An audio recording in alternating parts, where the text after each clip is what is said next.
Bonjour, je m'appelle Mixi. Je vis dans un petit village de l'Afrique du Sud avec ma mère et mes deux sœurs, Lila et Zara. Je suis la plus petite de mes sœurs, mais contrairement à ce qu'on pourrait penser, cela ne fait pas de moi la plus aimée. Bien au contraire. Dès ma plus tendre enfance, j'ai su que ma mère avait une préférence pour Lila et Zara. Dès que ma mère recevait des visites, elle me demandait systématiquement d'aller dans ma chambre. Je ne comprenais pas pourquoi. C'était comme si elle ne voulait pas que je sois vue. Au début, je pensais que c'était parce qu'elle ne voulait pas que je dérange, mais Lila et Zara, elles, avaient le droit de rester près de maman et des invités. Ce n'était donc pas pour cela. Parfois, je collais mon oreille à la porte, espérant entendre un mot ou un signe qui m'indiquerait pourquoi j'étais traitée différemment. C'est finalement Zara qui, sans le savoir, m'a révélé la vraie raison. C'était un samedi après-midi et nous étions dans notre chambre en train de nous regarder dans le miroir. Lila et Zara essayaient différentes tenues car il devait y avoir un invité spécial ce soir-là. Elles riaient joyeusement en se complimentant mutuellement comme toujours. Et moi, je les regardais, me sentant un peu à l'écart, mais j'ai décidé de me joindre à elles. « Zara, est-ce que je peux essayer ton jean ?» avais-je demandé avec hésitation. À cet instant, Lila et Zara ont échangé un regard étrange qui m'a immédiatement fait sentir mal à l'aise. Puis Zara a lancé. « Oh, Mixi, ce jean ne t'ira pas. Tu es trop grosse pour ça. » De toute façon, maman ne veut pas que tu sois avec nous quand elle a des invités. Elle a honte de toi. Elle pense que tu es trop grosse et pas vraiment belle et que ça fait mauvais effet. Je me suis figée, incapable de parler. Mon cœur battait fort dans ma poitrine et je sentais mes lèvres trembler. Les mots de Zara m'avaient frappé comme un coup de tonnerre. « Quoi ?» murmurai-je, espérant qu'elle se corrige. Je veux dire, maman pense juste que tu es différente. » Tenta-t-elle de s'expliquer, mais c'était trop tard. La vérité était là, brutale et douloureuse. Je me suis assise sur le lit, toute tremblante. Zara et Lila continuaient leur essayage sans même se rendre compte que je venais d'être brisée. Les mots de Zara avaient dévoilé une vérité que je ne voulais pas voir, mais qui maintenant me sautait aux yeux. Je repensais à tous ces moments où ma mère me refusait les gâteaux, alors que Lila et Zara se régalaient de tout ce qu'elles désiraient. J'avais toujours cru que c'était parce qu'elle se souciait de ma santé, mais maintenant je comprenais. C'était parce qu'elle avait honte de moi, de mon corps. Je me sentais trahie, rejetée par celle qui était censée m'aimer sans condition. Les larmes ont commencé à couler sur mes joues et je pouvais sentir mon cœur se briser en 1000 morceaux. Alors que je me morfondais, perdue dans mes pensées et ma tristesse, la voix de ma mère résonna en bas. « Lila, Zara, descendez !»« Venez que je vous présente à ce cher Georges et à son fils Arthur. » Lila et Zara se sont mises à glousser devant moi, tout excitées. Sans me jeter un seul regard, elles se sont préparées rapidement, ont ajusté leurs vêtements et leurs coiffures avant de sortir de la chambre comme si je n'existais pas. J'avais envie de hurler de douleur. Je me suis alors levée et j'ai essuyé mes larmes du revers de la main. J'avais le sentiment que mon cœur était une plaie ouverte. Du coup, j'ai décidé de faire quelque chose pour me soulager un peu. Quelques minutes après que mes sœurs ont quitté la pièce, je me suis levée d'un bond. Je ne voulais plus me cacher ou rester dans l'ombre comme si j'avais quelque chose à cacher ou à avoir honte. Je me suis approchée du miroir. J'ai décidé de m'arranger, de me montrer sous mon meilleur jour malgré tout. J'ai choisi ma plus belle robe.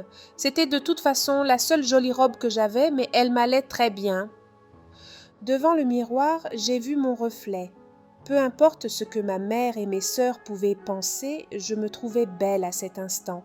Je suis descendue à pas feutrés et arrivée près du salon et j'ai entendu la conversation animée. L'homme qui parlait avec ma mère était vêtu de façon élégante et ça se voyait que ses vêtements étaient très coûteux. Il avait une allure distinguée et de la façon dont ma mère faisait allusion à Lila et Zara à chaque seconde, il était évident qu'elle espérait qu'une de mes sœurs se fiancerait avec son fils, un certain Arthur. Mais en observant attentivement, je me rendis compte d'une chose étrange. Je ne voyais pas ce fameux Arthur. Tandis que j'étais là, absorbée par la scène devant moi, une voix derrière moi me fit sursauter. « Alors, on espionne les gens ?» Je me suis brusquement retournée pour me retrouver face à face avec le plus beau jeune homme que j'avais jamais rencontré. Ses yeux brillaient d'une lueur espiègle et un sourire amusé se dessinait sur ses lèvres. J'étais tellement abasourdie par sa beauté que j'ai dû faire un effort surhumain pour lui répondre. Non, je ne faisais pas vraiment ça, Je plaisante, je suis Arthur. Et toi, tu es… Mixie, répondis-je, un peu plus à l'aise. Arthur avait une façon de parler qui m'était immédiatement à l'aise. Il était charmant et il y avait une douceur dans sa voix qui contrastait avec la tension que j'avais ressentie dans la pièce d'à côté. Mixie, c'est un joli nom. Tu n'es pas avec les autres ? Disons que je ne suis pas vraiment le genre de fille que ma mère aime présenter, répondis-je avec un demi-sourire. Vraiment ? Quel dommage. Mais heureusement pour moi que je me suis éclipsé dans les toilettes tant je mourrais d'ennui. Sinon, j'aurais manqué l'occasion de te rencontrer, et ça, je ne me serais jamais pardonné. À ces mots, je sentis mon cœur exploser de bonheur.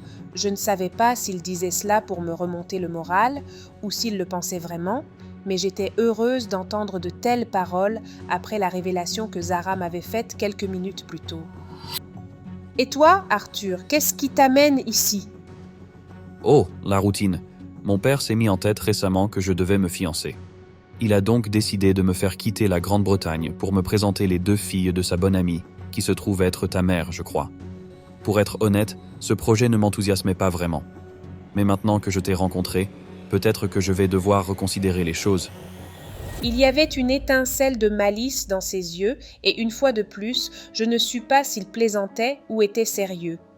Mais avant que je puisse répondre, j'ai entendu le bruit des talons de ma mère qui sortaient du salon. Paniquée, je n'ai pas eu d'autre choix que de planter Arthur là et de remonter les escaliers en courant. Mon cœur battait la chamade quand je suis arrivée dans ma chambre. Les émotions contradictoires tourbillonnaient en moi et je ne savais plus trop comment me sentir. Et même si je ne savais pas quoi penser de tout ce qui venait de se passer, une chose était certaine. Arthur me plaisait, et même beaucoup. J'étais encore perdue dans ses pensées lorsque la porte s'ouvrit brusquement sur Zara et Lila.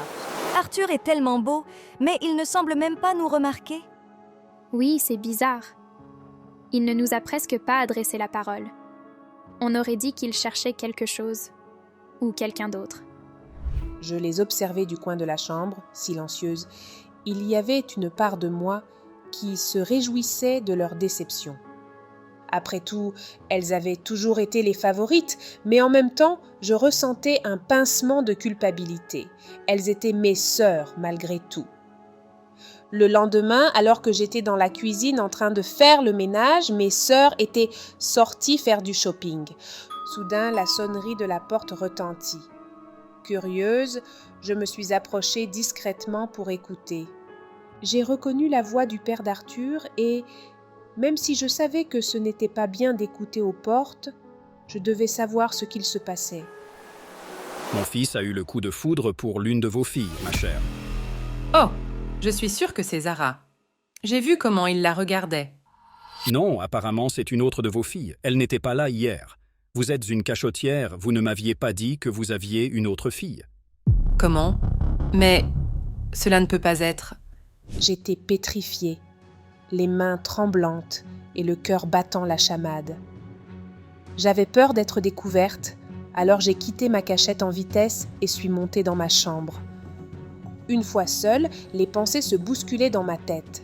Arthur avait eu le coup de foudre pour moi ? C'était à peine croyable. Encore sous le choc de la révélation, je fus surprise lorsque ma mère, tout embarrassée, est venue dans ma chambre pour m'annoncer la nouvelle. Elle semblait hésitante, presque incertaine sur la façon de m'aborder. C'était la première fois que je la voyais ainsi. Mais j'étais trop contente pour me prendre la tête. Quelques semaines plus tard, tout s'était enchaîné rapidement.